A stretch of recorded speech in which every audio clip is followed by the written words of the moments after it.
ഈ വീഡിയോ കാണുന്ന എല്ലാവരും കഴിവതും ഈ ചാനൽ സബ്സ്ക്രൈബ് ചെയ്യുക. നിങ്ങൾക്ക് അതിലൂടെ ഒന്നും നഷ്ടപ്പെടാനില്ല, പക്ഷെ ഞങ്ങൾക്ക് അതൊരു വലിയ പ്രോത്സാഹനമായിരിക്കും.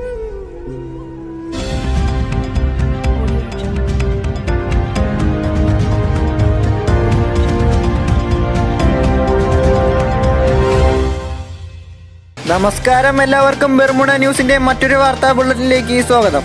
വാർത്തകൾ വായിക്കുന്നത് അലോക് കൊയിലാണ്ടി. പ്രധാന വാർത്തകളിലേക്ക്.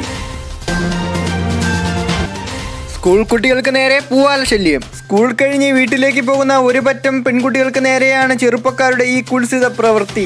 വിദ്യാർത്ഥിനികൾ അടുത്തുള്ള പോലീസ് സ്റ്റേഷനിൽ വിവരം അറിയിച്ചിട്ടുണ്ട്. ഉടൻ തന്നെ നടപടിയെടുക്കുമെന്നാണ് സ്ഥലം CI ഹയാട്ടോ തകരപ്പറമ്പിൽ. കുട്ടികൾക്ക് മാത്രമല്ല, അവിടുത്തെ ടീച്ചർമാർക്കും പൂവാല ശല്യം നേരിട്ടതായി പരാതി. ആൾ ഇന്ത്യ ബെർമുഡ ബോക്സിംഗ് ചാമ്പ്യൻഷിപ്പിൽ ഇനി ഗോൾഡ് മെഡൽ കേരളത്തിന് സ്വന്തം. കഴിഞ്ഞ ദിവസം ക്ലോക്ക് ടവറിൽ വെച്ച് നടന്ന അന്താരാഷ്ട്ര ബോക്സിംഗ് ചാമ്പ്യൻഷിപ്പ് ലീഗിൽ ഗോൾഡ് മെഡൽ കരസ്ഥമാക്കിയാണ് ക്ലാ ഒന്നാമനായത്. തമിഴ്നാടിനെ പ്രതിനിധീകരിച്ചെത്തിയ അൽവാറോയെ കടത്തിവിട്ടിയാണ് ക്ലാ ഒന്നാമനായത്. ഗരേന മന്ത്രിസഭയിൽ വൻ വാക്ക് തർക്കം. ഗരേനയുടെ ഓഫീസിലാണ് വൻ വിവാദമുണ്ടായത്. ബഗ്ഗിന് പുറമെ പീക്കിൽ ഫ്ലൈറ്റ് ഇറങ്ങുന്നവർക്ക് വേണ്ടത്ര ലൂട്ട് കിട്ടാത്തതിനെ തുടർന്നാണ് വാക്ക് തർക്കം ആരംഭിച്ചത്. നമ്മളോടൊപ്പം MLA ജോട്ടോ ജാക്സൺ ചേരുന്നുണ്ട്. എന്താണ് സാർ പ്രശ്നം? പീക്കിലിറങ്ങുന്ന മിക്ക ആളുകൾക്കും ലൂട്ട് ലഭിക്കുന്നില്ല. ആ പ്രസ്താവനയെ പറ്റി താങ്കൾക്ക് എന്താണ് പറയാനുള്ളത്? സാർ, ഇതിനെപ്പറ്റി ഉടൻ തന്നെ നടപടി എടുക്കുമെന്നാണ് നമ്മുടെ മുഖ്യമന്ത്രി ജോസഫ് പറഞ്ഞിട്ടുള്ളത്. നമ്മുടെ പോലീസ് ഇത് കേസ് അന്വേഷിച്ചു വരികയാണെന്നും പറയുന്നുണ്ട്. ഗ്രീൻ സർക്കാരിന്റെ കറുത്ത കൈകൾ പ്രവർത്തിച്ചിട്ടുണ്ടോ?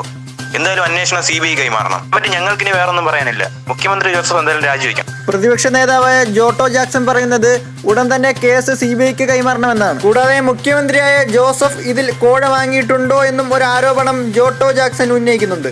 എന്തായാലും വരും ദിവസങ്ങളിൽ ബാക്കി വാർത്തകൾ നമുക്കറിയാൻ കഴിയും. കഴിഞ്ഞ ആഴ്ച ക്ലോക്ക് ടവറിൽ നിന്നും പോലീസ് കസ്റ്റഡിയിലെടുത്ത മോട്ടോറിംഗ് സംഘവും ഇന്ന് രാവിലെ 5 മണിയോട് കൂടി ജയിൽ ചാടി. ജയിൽ ചാടിയത് ജയിൽ സൂപ്രണ്ടിന്റെ അനാസ്ഥയാണെന്ന് പ്രതിപക്ഷം. ജയിൽ പരിസരത്ത് നിന്ന് നമ്മുടെ പ്രതിനിധി ആൻഡ്രോ ഷിജു ചേരുന്നുണ്ട്. ആൻഡ്രോ, എന്താണ് അവിടെ സംഭവിച്ചത്? അലോക്, ഇന്ന് വെളുപ്പിന് 5 മണിയോട് കൂടിയാണ് അന്താരാഷ്ട്ര കുറ്റവാളികളായ മോട്ടോയ് സംഘം ജയിൽ ചാടിയിരിക്കുന്നത്. രാവിലെ ജയിൽ വാർഡൻ വാതിൽ തുറന്നപ്പോൾ പാത്രം കൊണ്ട് തലക്കടിച്ചിട്ടാണ് ഇവർ കടന്നു കളഞ്ഞത്. തുടർന്ന് ഇവർ ഫ്ലൈറ്റ് മുഖേന പർഗട്ടറിലേക്ക് കടന്നതായാണ് റിപ്പോർട്ട്. ഉടൻ തന്നെ പിടികൂടുമെന്നാണ് അറിയാൻ കഴിഞ്ഞത്. വിവരങ്ങൾ നൽകിയത് ആൻഡ്രൂ ഷിജു ആണ്. അപ്പോൾ ഉടൻ തന്നെ അവരെ പിടിക്കാൻ കഴിയുമെന്ന് തന്നെയാണ് അറിയാൻ കഴിയുന്നത്. സിപ്പ് ലൈനിൽ യാത്ര ചെയ്തിരുന്ന യുവാവ് താഴെ വീണ് മരണപ്പെട്ടു. ഭീമാശക്തി സ്ട്രിപ്പിൽ നിന്നും പീക്കിലേക്കുള്ള സിപ്പ് ലൈൻ യാത്രക്കിടെയാണ് സംഭവം. യാത്രക്കിടെ താഴേക്ക് നോക്കിയപ്പോൾ തലകറങ്ങി കൈകൾ വിട്ട് താഴേക്ക് വീണതായാണ് അറിയാൻ കഴിഞ്ഞത്. ഈ മാസത്തെ 3ാമത്തെ സിപ്പ് ലൈൻ അപകടമാണ് ഇവിടെ നടന്നത്. സിപ്പ് ലൈനിന് വേണ്ടത്ര സുരക്ഷത ഇല്ലാത്തത് കൊണ്ടാണ് ഈ അപകടമുണ്ടായതെന്ന് നാട്ടുകാർ. ഉടൻ ഇതിൽ നടപടിയെടുക്കുമെന്നും ഗരേന സർക്കാർ. മില്ലിൽ വാഹനാപകടം. മില്ലിലേക്ക് ജോലിക്ക് പോകവേ തൊഴിലാളികൾക്കാണ് അപകടമുണ്ടായത്.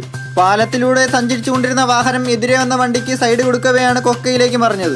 പാലത്തിന് വേണ്ടത്ര കൈവരിയില്ലാത്തതിനാലാണ് അപകടമുണ്ടായതെന്ന് നാട്ടുകാർ. പലതവണ ഈ കാര്യം നാട്ടുകാർ ഗരേന സർക്കാരിന്റെ ശ്രദ്ധയിൽപ്പെടുത്താൻ നോക്കിയെങ്കിലും നടപടിയൊന്നും ഉണ്ടായിട്ടില്ലെന്ന് നാട്ടുകാർ. പരിക്ക് പറ്റിയവരെ ഗുരുതരാവസ്ഥയിൽ അടുത്തുള്ള മെഡിക്കൽ കോളേജിൽ അഡ്മിറ്റ് ചെയ്തിട്ടുണ്ട്. പാല നിർമ്മാണത്തിൽ വൻ കോഴ വാങ്ങിയിട്ടുണ്ടെന്നും പ്രതിപക്ഷം. പാലം പൊളിച്ചു പണിയണമെന്ന ആവശ്യവുമായി പ്രതിപക്ഷം തെരുവുകളിലേക്ക് മാർച്ച് നടത്തി. ഈയിടെയായി ഫ്രീ ഫയറിൽ കണ്ടുവരുന്ന ബഗ്ഗുകൾക്ക് കാരണം കലാഹരിയിലുള്ള സാറ്റലൈറ്റിന്റെ കംപ്ലൈന്റ് ആണെന്ന് വിദഗ്ധർ. ഫ്രീ ഫയർ ബഗ്ഗുകളെ കുറിച്ചുള്ള പരാതിയെ തുടർന്ന് കഴിഞ്ഞ ദിവസം നടന്ന ചെക്കിങ്ങിനിടെയാണ് കലാഹരിയിലുള്ള സാറ്റലൈറ്റ് പരിശോധിക്കുകയുണ്ടായത്. കംപ്ലൈന്റ് കണ്ടെത്തിയതിനെ തുടർന്ന് ഉടൻ തന്നെ ഇത് പരിഹരിക്കുമെന്നും ഗരേന സർക്കാർ. ബെർമുഡയിൽ ഭീകരമഴ. അടുത്ത 4 ദിവസത്തേക്ക് ക്ലോക്ക് ടവറും ഫാക്ടറിയും അടച്ചിടാൻ തീരുമാനം. വെള്ളപ്പൊക്ക സാധ്യത മുന്നിൽ കാണുന്നതിനാൽ ആവശ്യമില്ലാതെ ലൂട്ടടിക്കാൻ പുറത്തിറങ്ങരുത് എന്നും പോലീസ് മേധാവി ആൻഡ്രൂ വാർത്താ മാധ്യമങ്ങളോട്.